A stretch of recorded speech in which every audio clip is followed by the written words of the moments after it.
All right, everybody, welcome back to Stefanie Drysdale's weekly cyber recap number 3 for Friday, January 24th, 2020. Ms. Stefanie, as usual, you have some really exciting and interesting things for us. Tell us what's going on in the cyber world. Hi, Chuck. So yeah, this week has been a really exciting week for cyber and all things security. Um, January 24th, this is our third recap. So I'll just jump straight in. Facebook notified us that third-party apps now have to let us know when they access our information. So really good information there. Some people are complaining that they're not getting permissions. We already gave the permissions in advance. So let's make sure that if you don't want that app to have permission any longer, you can revoke that. So that's totally within your control. WeLeak Info was shut down this week. Unlike Have I Been Pwned, where you have to know the information you're looking for before you access it, WeLeak Info was just an open repository, which is why it's shut down. We don't want people just accessing breach info as part of a treasure trove of information. Clearview was put under fire a little bit for their AI facial recognition software. Really helpful for law enforcement, but really important that this technology be used with certain rules in place to make sure that it's not unfairly targeting people of color or other persecuted groups. So really good stuff, but again, a tool that has to be watched as we use it. Cybersecurity Collaborative had a great webinar on identifying high-risk areas. Arlen McMillan from K&E hosted that one, which was really, really helpful. Lots of links and things to access for your own resources. They're doing another webinar coming up with Todd Fitzgerald and Chuck Brooks that's going to be about CISOs collaborating together. So that will be a good one to catch, worth watching. The cyber talent shortage, another reminder that there are people who want to get into cybersecurity, but perhaps don't have the training or skills, and for leaders to be open to identifying those interested people and giving them the skills and the training they need. And a lot of them would be really, really great resources and support for teams. So keep your mind open. Legislating for appointing a cybersecurity leader for each state. Love this. Every state should have someone who identifies unique opportunities for cybersecurity improvement and to be able to communicate that with federal leadership. So I think this is a great move. Law.com identified a protocol for when a CEO is hacked. And as we know from the Jeff Bezos hack this week, there are a lot of things to consider if your CEO is compromised in any way, especially being able to look at how to preserve the evidence so that you can identify what's been manipulated and to prosecute any responsible parties. So really good guidance there.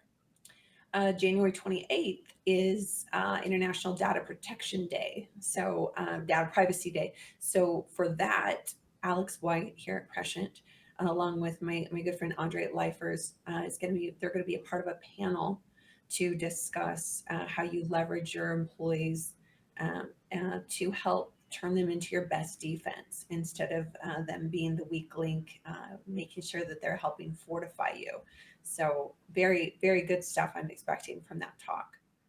So spam messages on your iPhone election season, you can deselect that. So check out that article and that'll help you shut down all those unsolicited text messages.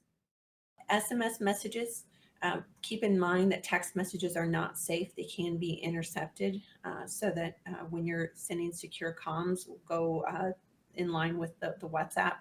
There are secure messaging. Everyone knows that I'm a big fan of Signal, but they do all have their own vulnerabilities, as we discussed in Bob Carver's thread about WhatsApp. So make sure you know what your messaging does and doesn't do and where its securities and vulnerabilities lie. Make sure that you are training your employees for how to recognize social engineering attempts. Sometimes when people go through tough times or a divorce or a gambling problem, they share on social media, and that makes them a really open target for social engineers to try to manipulate them and gain access into your system. So good training is really important on that point.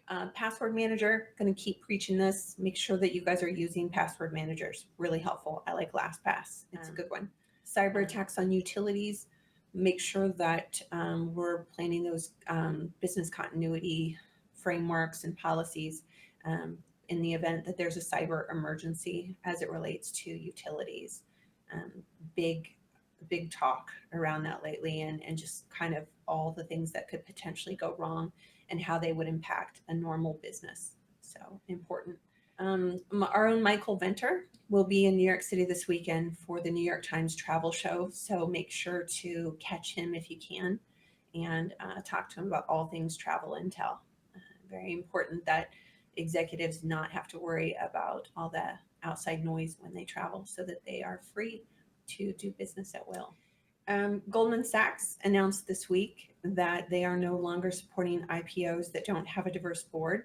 I love this. It's good that we have different voices and different perspectives on boards if we're going to be publicly traded. So go Goldman Sachs. I like that. Banyan Risk shared an article about swatting. Another reason why you check out your online footprint for privacy and security so that no one can send the police to your home.